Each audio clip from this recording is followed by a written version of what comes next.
Hello friends, ito po yung sapal nung ginawa kong juice. Ito po, meron tayong natirang juice pa dito kasi nagawa ko ng juice kanina. Juicer ko, ayan po yung pinakaloob niya. Hindi ko na na-video sa inyo kanina kung paano pag-juice, pero next time na lang. Kasi na-vlog ko na next time yung paggawa ng juice eh. Ito po yung juice na nagawa na natin. Carrots juice yan with squash and peach. Ayan, yan po yung naipon natin. Lagay muna natin sa rep para lumamig. Okay?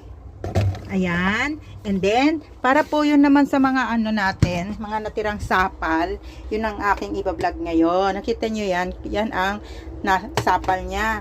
And then, ayan na po ang ginawa ko. Pinagsama-sama ko siya with 3 eggs and flour and yung sapal niya. Mix ko. And then, ayan na po siya. Next time, papakita ko po sa inyo kung paano ko ginawa. Kasi hindi ko na na-vlog ngayon. Ito na lang, short na lang